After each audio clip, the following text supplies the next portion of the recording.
ಹಿಂಗಂತ ಒಂದು ಊರಾಗ ಗಂಡ ಹೆಂಡತಿ ಇರ್ತಾರೆ ರೀ. ಅವ್ರಿಗೆ ಒಬ್ಬ ಮಗ ಇರ್ತಾನೆ ರೀ. ಗಂಡ ಹೆಂಡತಿ ಒಬ್ಬತ್ತನ ಮಗ ಅಂತೇಳಿ ಭಾಳ ಪ್ರೀತಿಯಿಂದ ಬೆಳೆಸ್ತಾರೆ. ತಂದೆಗೆ ವಯಸ್ಸು ಇರ್ತೈತಿ, ಆದರೂ ಅನಾರೋಗ್ಯದಿಂದ ತಂದೆ ಅಕಾಲಿಕವಾಗಿ ಸಾವನ್ನಪ್ತಾರೆ. ತಾಯಿ ತಂದೆ ಇಲ್ಲದ ಮಗ ಅಂತ ಹೇಳಿ ಭಾಳ ಪ್ರೀತಿಯಿಂದ ಬೆಳೆಸ್ತಾಳೆ. ಭಾಳ ಪ್ರೀತಿ ಅಂದರೆ ಭಾಳ ಪ್ರೀತಿಯಿಂದ ಬೆಳೆಸ್ತಾಳೆ. ಹೆಂಗೆ ಬೆಳೆಸ್ತಾಳಂದ್ರೆ, ತನ್ನ ಮಗ ಏನಾದರೂ ತಪ್ಪು ಮಾಡಿ ಬಂದ್ರೆ ಆ ತಾಯಿ ನನ್ನ ಮಗ ಮಾಡಿದ್ದು ಸರಿಯಾಗಿ ಐತಿ ಅಂತ ಅಂದ್ರೆ ಆ ತಾಯಿಗೆ ಅಷ್ಟು ಪ್ರೀತಿ ಮಗನ ಮೇಲೆ, ಅಷ್ಟು ಪ್ರೀತಿಯಿಂದ ಬೆಳೆಸ್ತಾಳೆ. ಮಗ ದುಡ ವಯಸ್ಸಿಗೆ ಬರ್ತಾನೆ ರೀ. ತಾಯಿಗೆ ದುಡ ವಯಸ್ಸಿಗೆ ಮೀರ್ತೈತಿ. ಆದರೂ ಆ ತಾಯಿ ತನ್ನ ಮಗನ್ನ ಯಾವತ್ತಿಗೂ ದುಡಿಯೋಕೆ ಹಚ್ಚಲ್ರಿ. ತನಗೆ ವಯಸ್ಸಾದರೂ ಕೂಡ ಆಕೆ ದುಡ್ಕೊಂಬಂದು ಮಗಗೆ ರೊಕ್ಕ ಕೊಡ್ತಿರ್ತಾಳೆ. ನನ್ನ ಮಗ ಒಬ್ಬತ್ತನ ಉಂಡು ತಿಂದು ಚೆನ್ನಾಗಿರಲಿ ಅಂತಂದೇಳಿ ದುಡ್ಡು ಕೊಡ್ತಿರ್ತಾಳೆ ರೀ. ತಾಯಿ ದುಡ್ಕೊಂಬಂದು ಮಗನಿಗೆ ದುಡ್ಡು ತಂದು ಕೊಡ್ತಿರ್ತಾಳೆ. ಮಗನ ಕೈಯಾಗ ರೊಕ್ಕ ಆಡೋಕೆ ಸ್ಟಾರ್ಟ್ ಆಕವು. ಹಂಗಾಗಿ ಮಗ ದುಷ್ಟ ಚಟಗಳನ್ನು ಕಲಿತಾನ. ದುಷ್ಟ ಚಟಗಳನ್ನು ಕಲಿತಂಥ ಮಗ ಒಂದು ಹುಡುಗಿನ ಪ್ರೀತಿ ಮಾಡ್ತಾನೆ ರೀ. ಪ್ರೀತಿ ಮಾಡಿ ಮದುವೆಯಾಗಿ ಬರ್ತಾನೆ. ಆದರೂ ಆ ತಾಯಿ ಬೇಜಾರು ತಿಳ್ಕೊನಲ್ರಿ. ಏನೋ ನನ್ನ ಮಗ ಒಬ್ಬತ್ತದನ, ಏನೋ ಮಾಡ್ಯಾನ, ಹೋಗಲು ಬಿಡು ಅಂತಂದೇಳಿ ಆ ತಾಯಿ ಅವ್ರು ಮಾಡಿದಂಥ ತಪ್ಪನ್ನು ತಿದ್ಕೊಂಡು ಹೆಂಗೋ ಒಂದು ಜೀವನ ನಡೆಸ್ತಿರ್ತಾರೆ. ಒಂದಿಷ್ಟು ವರ್ಷಗಳ ನಂತರ ಅವನಿಗೆ ಅನಾರೋಗ್ಯದಲ್ಲಿ ಏರುಪೇರಾಗುತ್ತೆ ರೀ. ದವಾಖಾನಿಗೆ ಹೋಗಿ ಬರ್ತಿರ್ತೀವಿ ರೀ. ದವಾಖಾನಿಗೆ ಹೋಗಿ ಬರ್ಬೇಕಾದ್ರೆ ಅವ್ನಿಗೆ ಗೊತ್ತಾಗುತ್ತೆ ತಾನು ಇನ್ನೇನು ಭಾಳ ದಿನ ಇರಲ್ಲ ಅಂತಂದು ಆ ವಿಷಯ ಗೊತ್ತಾದ ನಂತರ ಮನೆಗೆ ಹೋದ್ಮೇಲೆ ಅವ್ರು ಹೇಳ್ತಾನೆ ರೀ, ಲೇ ಮಾವ ಒಂದು ಮಾತು ಹೇಳ್ತೀನಿ, ವೀಡಿಯೋ ಮಾಡು, ದುಷ್ಟ ಚಟಗಳ ಬಗ್ಗೆ ಒಂದು ಮಾತು ಹೇಳ್ತೀನಿ, ವೀಡಿಯೋ ಮಾಡಂತಾನೆ. ಸರಿ ಆಯ್ತು ಅಂತಂದು ವೀಡಿಯೋ ಮಾಡೋಕ್ಕೆ ಸ್ಟಾರ್ಟ್ ಮಾಡ್ತೀನಿ. ಆ ವ್ಯಕ್ತಿ ಬೇರೆ ಯಾರಲ್ರಿ, ನನ್ನ ಆತ್ಮೀಯ ಗೆಳೆಯ, ನನ್ನ ಸ್ನೇಹಿತ, ನನ್ನ ಗೆಳೆಯ. ಅವನು ಆಲ್ಮೋಸ್ಟ್ ನಾನು ಜಾಸ್ತಿ ಆಟೋದಾಗ ಕರ್ಕೊಂಡು ಹೋಗೋದು ತೋರಿಸ್ಕೊಂಬರೋದು ಮಾಡ್ತಿರ್ತೀನಿ. ಹಂಗಾಗಿ ನನ್ನ ಊಟ ಭಾಳ ಕ್ಲೋಸ್ ಆಗಿರ್ತಾನೆ. ನಾವು ಇಂಥವೆಲ್ಲ ಸಣ್ಣ ಪುಟ್ಟ ವೀಡಿಯೋ ಮಾಡೋದನ್ನು ನೋಡಿ ಅವ ಒಂದು ಮಾತು ಹೇಳ್ತಾನೆ ರೀ. ಯಾರಿಗೆ ಹೇಳ್ತಾನಂದ್ರೆ, ಈ ದುಷ್ಟಚಟ ಮಾಡ್ತಾರೆ ನೋಡ್ರಿ, ಅವ್ರಿಗೆ ಒಂದು ಮಾತು ಹೇಳ್ತಾನೆ ರೀ. ಏನು ಹೇಳ್ತಾರಂತ ಕೇಳ್ಕೊಂಬರಲ್ಲ. ನಾನು ಕುಡಿಯೋದು ಐವಡ್ಸು, ನಾನು ಉಣ್ಣೋದು 10 ನಂಬರ್ ಮೀನಾ, ಚಿಕನ್, ಎಗ್ ಮಸಾಲ,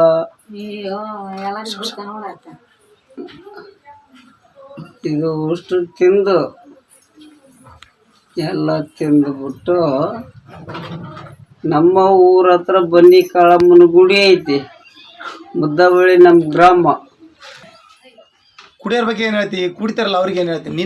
ನಿನ್ನ ಅನುಭವ. ಈಗ ನೀ ಕುಡಿಯೋಕೈತಲ್ಲಪ್ಪ, ನೀನು ಕುಡಿದು ನಿನ್ನ ಆರೋಗ್ಯ ಕೆಟ್ಟೈತಿ. ನಿನ್ನ ವಯಸ್ಸಿಗೆ 34 ಅದಾವು.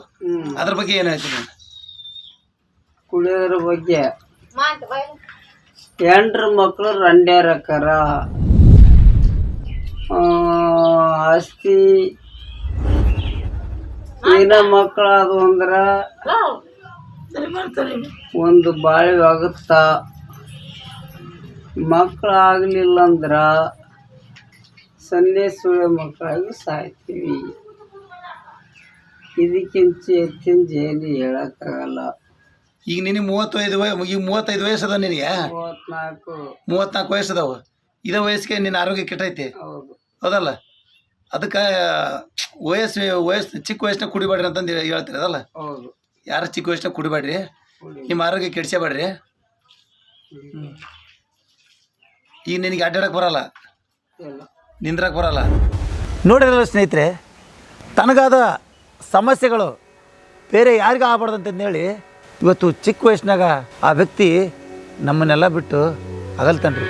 ಅದಕ್ಕೆ ಇಷ್ಟು ಚಿಕ್ಕ ವಯಸ್ಸಿನಾಗ ನನಗೆ ಹಿಂಗೆ ಆಗಿತ್ತಲ್ಲಪ್ಪ, ಇನ್ನು ಯಾರಿಗೆ ಆಗಬಾರ್ದು ಅಂತಂದೇಳಿ ಆ ವ್ಯಕ್ತಿ ಸಾಯೋಕ್ಕಿಂತ ಮೊದಲು, ಮರಣ ಹೊಂದಕ್ಕಿಂತ ಮೊದಲು ಈ ಮಾತನ್ನು ಹೇಳ್ತಾನೆ ರೀ. ದುಷ್ಟಚಟ ಮಾಡೋರಿಗೆ ಈ ಮಾತನ್ನು ಹೇಳ್ತಾನೆ. ಅದಕ್ಕೆ ಸ್ನೇಹಿತರೆ, ನೀವು ದುಷ್ಟಚಟಗಳನ್ನು ಮಾಡ್ಬೇಕಾದ್ರೆ ಒಂದು ಸ್ವಲ್ಪ ಮನೆಯವ್ರ ಬಗ್ಗೆ ಭಾಳ ವಿಚಾರ ಮಾಡಿರಿ ನೀವು. ಯಾಕಂದ್ರೆ ನಿಮ್ಮನ್ನು ನೆಚ್ಕೊಂಡು ನಿಮ್ಮ ತಂದೆ ತಾಯಿ ಜೀವನ ಮಾಡಕತ್ತಿರ್ತಾರೆ. ನಿಮ್ಮನ್ನು ನೆಚ್ಕೊಂಡು ಒಂದು ಹೆಣ್ಣು ಅವರ ತಂದೆ ತಾಯಿ ಬಿಟ್ಟು ನಿಮ್ಮ ಮನೆ ಬೆಳಗಕ್ಕೆ ಬಂದಿರ್ತಾಳೆ ರೀ. ನೀವು ನಡೋದಾರ್ಯಾಗ ಹಿಂಗೆ ಬಿಟ್ಟು ಹೋದ್ರೆ ಅವ್ರನ್ನೆಲ್ಲ ಯಾರು ನೋಡ್ಕೊಂತಾರೆ ರೀ? ದಯವಿಟ್ಟು ಸ್ನೇಹಿತರೆ, ನಾನು ಈ ವಿಡಿಯೋ ಮುಖಾಂತರ ನಿಮ್ಗೆ ಕೈ ಮುಗಿದು ಕೇಳ್ಕೊತೀನಿ, ದುಷ್ಟಚಟ ಮಾಡೋರು ಒಂದು ಸ್ವಲ್ಪ ತಂದೆ ತಾಯಿ ಹೆಂಡ್ರು ಮಕ್ಕಳು ಇದ್ರ ಬಗ್ಗೆ ಒಂದಷ್ಟು ವಿಚಾರ ಮಾಡಿರಿ. ಯಾಕಂದ್ರೆ ಇವತ್ತು ಅವ ಸಾಯುವ ವಯಸ್ಸಲ್ಲ, ಆದರೆ ಇವತ್ತು ಮರಣ ಹೊಂದ್ಯಾನ. ಹಾಗಾಗಿ ನಿಮ್ಗೆಲ್ಲರಿಗೂ ಕೈ ಮುಗಿ ಹೇಳೋದಿಷ್ಟ ಸ್ನೇಹಿತರೆ, ನಿಮ್ಮ ಸಲುವಾಗಿ ನಿಮ್ಮ ತಂದೆ ತಾಯಿ ಹೆಂಡ್ರು ಮಕ್ಕಳು ನಿಮ್ಮ ಮೇಲೆ ಭಾಳ ಪ್ರೀತಿ ಇಟ್ಟಿರ್ತಾರೆ. ನೀವ ಸರ್ವಸ್ವ ಅಂತ ತಿಳ್ಕೊಂಡಿರ್ತಾರೆ. ಅವನೇನು ಹೋಗ್ತಾನ, ವಿಚಾರ ಮಾಡಿರಿ. ಇವತ್ತು ನನ್ನ ಗೆಳೆಯನಿಗಾದಂಥ ಸಮಸ್ಯೆ, ನನ್ನ ಗೆಳೆಯನಿಗಾದ ಪರಿಸ್ಥಿತಿ ಇನ್ನು ಯಾರಿಗೆ ಬರಬಾರ್ದ್ರಿ. ಯಾಕಂದ್ರೆ ಅವರ ತಾಯಿನ ನೋಡ್ಕೊಳಕ ಅವರ ಹೆಂಡತಿನ ನೋಡ್ಕೊಳಕ ಯಾರದಾರ್ರಿ?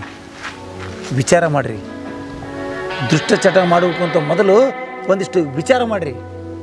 ಸ್ನೇಹಿತರೆ, ಈ ವಿಡಿಯೋ ಮಾಡೋ ಉದ್ದೇಶ ಏನಪ್ಪ ಅಂದ್ರೆ ನಿಮ್ಮ ತಂದೆ ತಾಯಿ ಜೀವನ ಇರೋತನ ಚೆನ್ನಾಗಿರ್ರಿ, ಅವ್ರನ್ನ ಚೆನ್ನಾಗಿ ನೋಡ್ಕೊಳ್ರಿ. ಇಷ್ಟು ಹೇಳಕ್ಕೆ ಈ ವಿಡಿಯೋ ಮಾಡಿದ್ದೀನಿ.